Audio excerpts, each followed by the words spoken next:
The morning Marcus Reeves threw his wife of 9 years out of their penthouse, he thought he was finally getting what he deserved, a new life with the woman who made him feel alive again. He didn't know that the wife he was leaving behind, Rebecca Sinclair Reeves, was the secret billionaire who owned Apex Global Industries, the company where he'd just been promoted to senior vice president. The same company he'd spent 6 years climbing through, thinking his intelligence and hard work alone had gotten him there. He didn't know that the empire he believed he was conquering actually belonged to the woman he was discarding. Rebecca stood in the marble foyer of their luxury apartment, her bare feet silent against the cold floor, watching Marcus drag suitcases toward the elevator. The woman waiting in the car below, Vanessa Torres, Apex's marketing director, leaned casually against the passenger door like she already owned the place. Rebecca's chest felt tight, but her face stayed calm. Inside, something sharp and cold began to settle. She realized the man she had once loved so deeply was walking out of her life for a woman who reported to people who ultimately reported to Rebecca herself. He was abandoning her for someone who thought they were equals in power, never realizing that Rebecca controlled every promotion, every budget, every major decision that shaped his career. But what would he do when he discovered that the basic housewife he'd humiliated was the woman behind every opportunity he'd ever had? How would he react when he realized that the woman he threw away for being too simple owned his company, his building, and even the very ground under his feet? Rebecca didn't know yet exactly how she'd handle it, but she knew one thing: she wasn't going to stay invisible anymore. For 9 years, she had hidden her identity and her power, playing the quiet, smiling wife who everyone thought lived off her husband's salary. She had done it perfectly, attending company events as Marcus's wife, letting others patronize her, letting people assume she had no career. But behind that calm smile, she was running one of the world's largest corporations. Her grandfather, William Sinclair, had founded Apex Global Industries in 1962. He'd built it from a small family business into a global powerhouse worth billions. When he died 7 years earlier, he left everything to Rebecca, his only grandchild. But he had given her one condition: she must remain anonymous, managing the company through a web of hidden trusts and shell companies. "Power shows a person's character," he told her with a weak but certain voice in their last conversation. "But hidden power shows the truth. Let them think you're ordinary, Becca. Watch who respects you anyway, who loves you without wanting anything." Those words had become her compass, and she followed them perfectly. Even Marcus had never known. They had met when Rebecca was 24 at a charity gala. She'd just finished Harvard Business School and was quietly managing her inheritance behind the scenes while pretending to be an average graduate student. Marcus was 28 then, ambitious and charming, a mid-level manager at a competing firm who had a way of making every woman in the room feel seen. He had been attentive, romantic, confident. He didn't seem to care that Rebecca didn't have a real job. To her, that had been refreshing. Within a year and a half, they married, and for a while, Rebecca believed she had found a man who loved her for who she really was. But from the start, Rebecca had quietly helped him more than he would ever know. After their wedding, she personally arranged for his resume to reach the right hands at Apex. She approved his salary, his title, even the team he'd start with. She watched from a distance as he excelled, moving up quickly, his passion and charm making him popular with both executives and staff. Rebecca told herself she wasn't interfering, she was simply opening a door for him, giving him a chance to succeed. But deep down, she knew she was shaping his career from the shadows. She wanted him to thrive. She wanted to believe their love was built on something real, something independent of her power. For 6 years, it seemed that way. Marcus became one of Apex's rising stars. He went from project manager to director, then to VP of operations. Every evening, he'd come home energized, telling Rebecca about his ideas and accomplishments, and she would listen proudly. What he didn't know was that she already knew everything. She'd read the reports, joined the board meetings under her anonymous alias, and approved the very budgets he bragged about managing. She had smiled, said all the right things, and pretended to learn from him. It was their quiet secret, except he didn't know it was one. But over time, Marcus changed. Success did something to him. What started as confidence became arrogance. 18 months earlier, Rebecca began to notice it. The tone of his voice when he talked to her, the way he dismissed her opinions, the way he started to speak to her like she was beneath him. His ambition had begun to curdle into entitlement. He started saying things like, "You should do something with your time," or "Maybe you should get a part-time job just to give you some purpose." He said it casually, but the sting was real. The man she'd once seen as her equal now spoke to her like she was an accessory to his success. He didn't know that while he thought she was doing yoga or shopping, she was sitting in the other room on video calls, running a $47 billion empire. Sometimes he'd walk by her office door, see her laptop open, and joke, "You doing your little online thing again?" He thought she was on social media. She'd smile and say nothing, reminding herself of her grandfather's test. She wanted to see who Marcus truly was when he thought she had no power. But it was getting harder. His comments became sharper, more public. He'd laugh with colleagues about how Rebecca isn't really the career type. He'd leave her out of events, claiming she wouldn't understand the corporate conversations. The man who once loved her unconditionally now looked at her with quiet disappointment, as if she were holding him back. The breaking point came 3 months before he threw her out. Marcus had just been promoted to senior vice president, a promotion Rebecca herself had tried to block in the boardroom. She'd seen his growing arrogance and warned the executives he wasn't ready, but she'd been outvoted.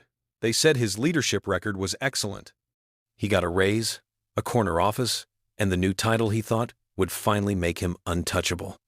Along with the promotion came more late nights, more business trips, and more time with Vanessa Torres, the new marketing director who was known in the company for her expensive taste and calculated charm. Rebecca noticed the changes immediately. Marcus's phone was suddenly locked with a password. His work trips lasted longer than usual. He came home smelling of expensive perfume. She didn't want to believe it at first, but her instincts told her otherwise.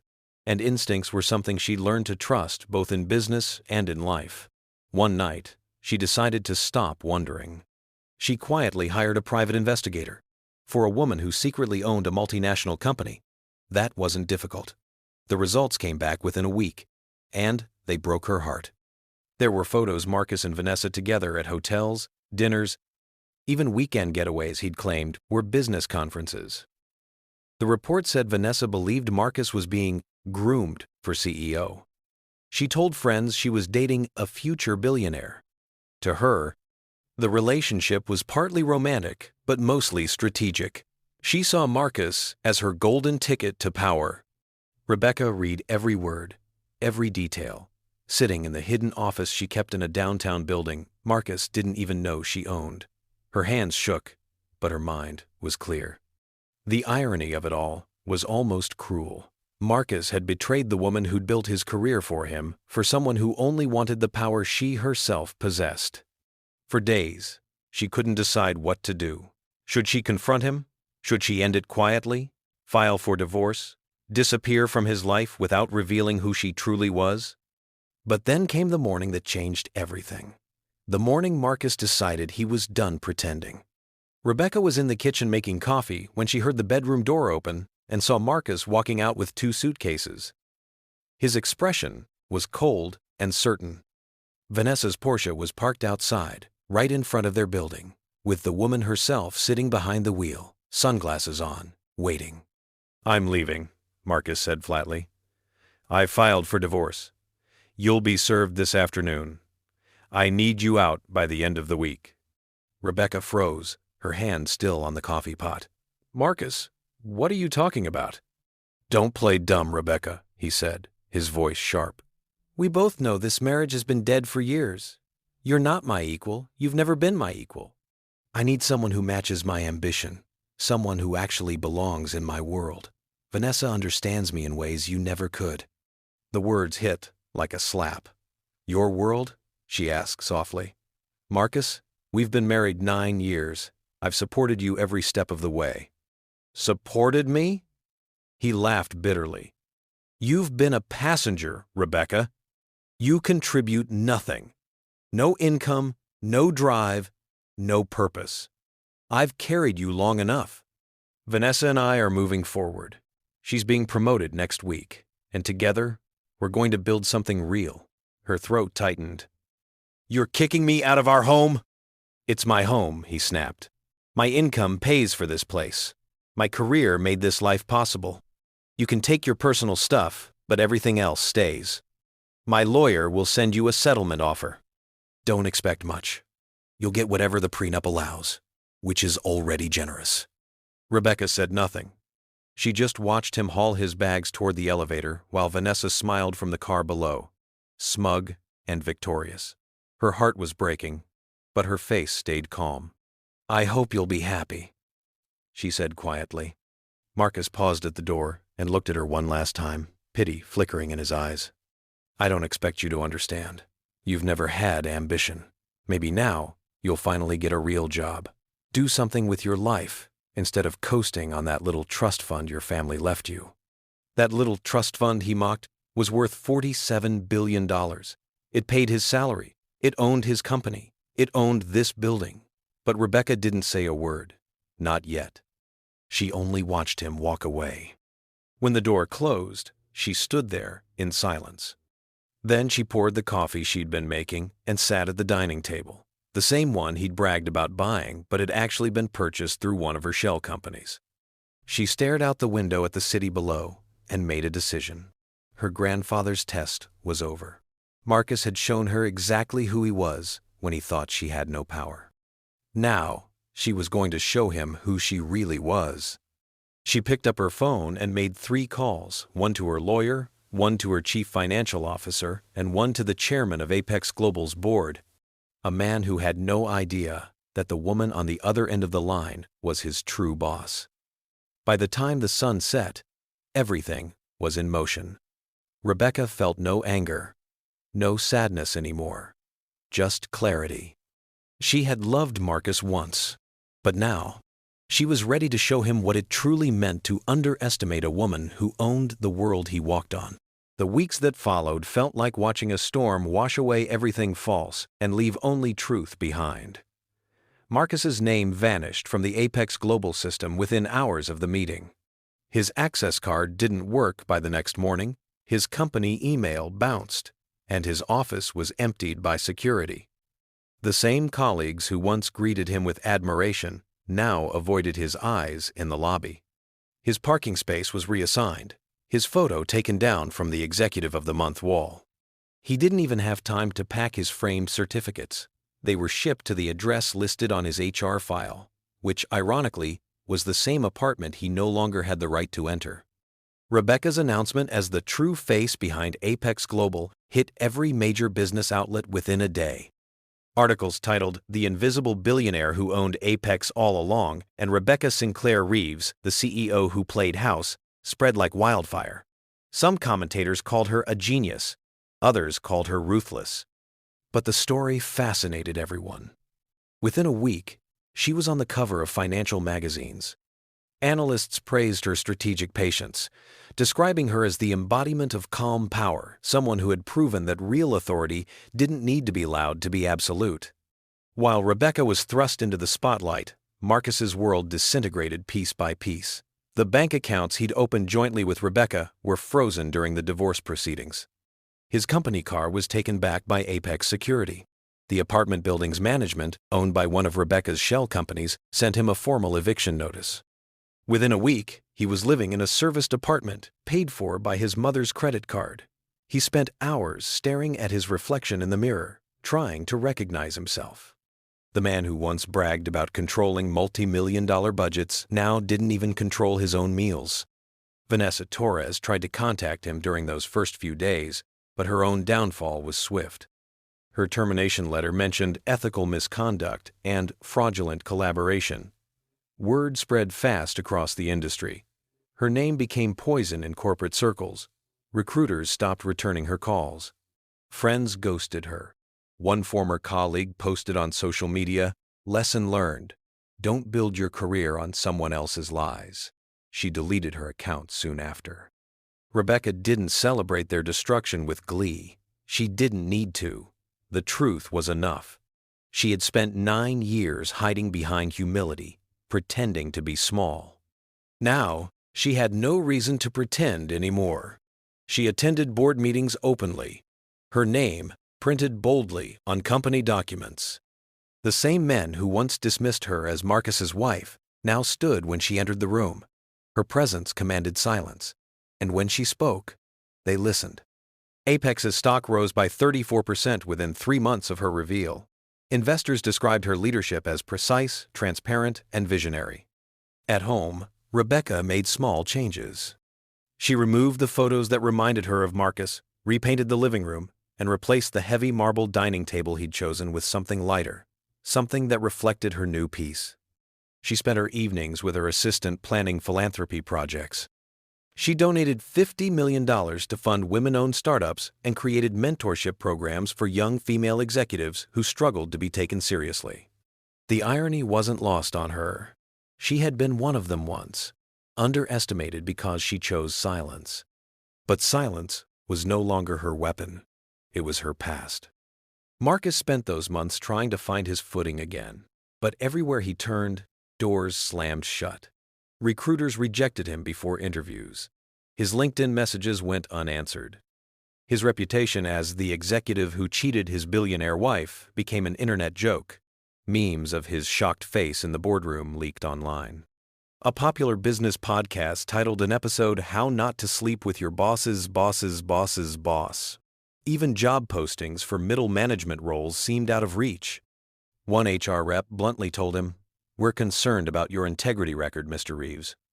His savings drained faster than he expected. Legal fees, temporary housing, and debts piled up.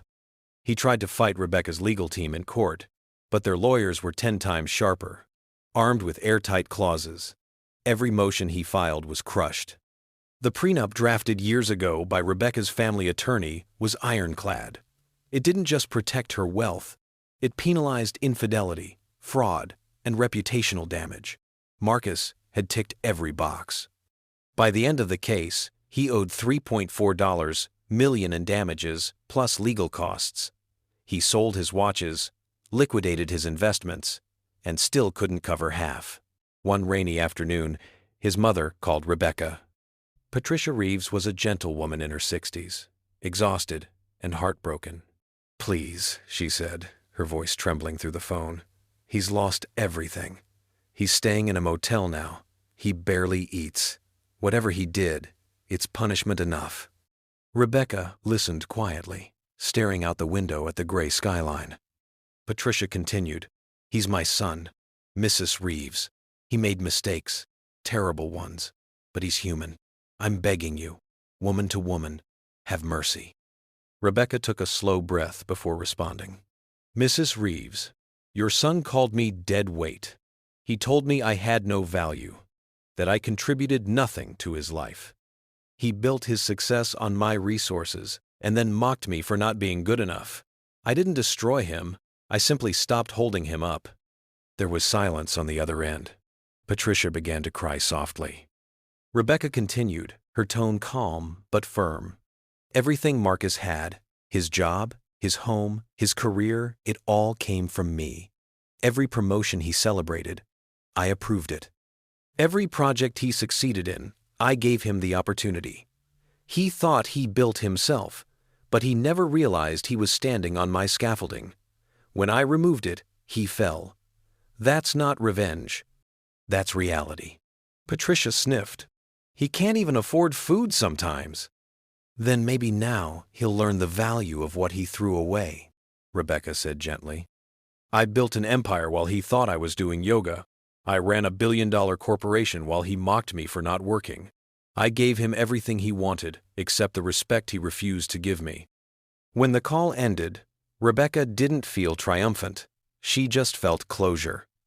Marcus had finally learned the cost of arrogance, and she had finally learned the price of invisibility. Months passed. Rebecca's name became synonymous with strength. Interviews with her appeared in global publications. She spoke about women's leadership, authenticity, and the power of quiet observation. "When you let people believe you have no power," she said during a keynote speech, "you discover who they truly are. Power doesn't corrupt character. It reveals it." The audience rose to their feet in applause. Then, One evening, nearly 6 months after everything collapsed, Rebecca attended a charity gala downtown, the same kind of event where she'd met Marcus years ago. The night glittered with laughter, music, and champagne. As she exited the building, her security detail suddenly stepped forward, alert. A man was standing near the parking structure, holding a small cardboard sign that read, "Corporate Professional Seeking Opportunity." Her heart sank. It was Marcus. He looked almost unrecognizable. His hair had grown out unevenly, his suit was wrinkled and worn, and his face looked thinner, tired, humbled. The sight of him made time stop for a moment. She told her security to stand down and walk toward him quietly. When he saw her, he straightened up quickly, embarrassment flickering in his eyes. "Rebecca," he said softly, "I didn't come here to beg. I just wanted you to see me, to see what's left. I needed you to know I finally understand." She studied him silently. "Understand what?" "That I destroyed the best thing that ever happened to me," he said, his voice breaking. "I thought I was powerful. I thought I was smarter than you. I thought you were holding me back. But the truth is, you were the only reason I ever moved forward. You gave me everything. And I treated you like nothing." Rebecca's face softened slightly, but she didn't speak. "I know I don't deserve anything," he continued. "I know I lied, cheated, and disrespected you. But I remember things now. The way you used to listen to me when I talked about work. How you always knew what to say. How every time I took a risk, it somehow worked out, and I thought it was luck. It wasn't luck. It was you. You were smarter than me. You always were." Rebecca sighed, looking at the man she once loved and barely recognized anymore. "For what it's worth, Marcus," she said quietly, "I did love you. I gave you those opportunities because I believed in you. I hid who I was because I wanted to be loved for myself. And for a long time, I believed you did." He looked down. "I did," he whispered. "I just didn't realize how fragile my pride was until it destroyed everything." She reached into her purse and pulled out an envelope. "I'm not heartless," she said, handing it to him. Inside is a check for $50,000 and the contact information for 3 agencies that help professionals rebuild after career losses. "It's more than you deserve, but I'm giving it to you anyway. I don't want you to be destroyed, Marcus. I just want you to understand the consequences of your actions." He took the envelope with trembling hands, tears slipping down his face. "Thank you," he said hoarsely. "I'm sorry. For everything. For being blind, arrogant, and stupid." Rebecca gave a small nod. "You have a choice now. You can use that money to rebuild, learn, and grow, or you can resent me for your downfall. I don't need your gratitude or your hatred. I just hope you choose to become better than the man you were." She turned to leave, but Marcus's voice stopped her. "You really loved me, didn't you?" She looked back one last time. "Yes," she said. But love without respect dies quietly, and once it dies, it never comes back. Then she walked to her car, her security team falling into step behind her. She didn't look back again. Marcus stood there under the flickering streetlight, holding the envelope that could change his life or confirm his ruin. For a long time, he didn't move. 2 years later, Rebecca remarried. Her new husband, Adrian Cole, was a self-made entrepreneur who built his company from the ground up. He knew exactly who she was from the beginning and loved her for it. They shared ideas, challenged each other, and ran joint ventures that made Apex even stronger. Together, they were equals. Rebecca had learned the lesson her grandfather meant all along. Hidden power reveals truth, but revealed power chooses who deserves to see it. Apex Global continued to thrive. Her leadership became legendary. People called her the woman who was underestimated by the world. Business schools taught her story as a case study in strategy and dignity. As for Marcus Reeves, he never returned to corporate life. He lived quietly, doing consulting for small firms, often using a different name. Some said he was rebuilding. Others said he was still trying to forgive himself. Rebecca never asked, and she never needed to. Because she had already won not through revenge, but through revelation, she didn't destroy Marcus. She simply let him live without her. And that was enough.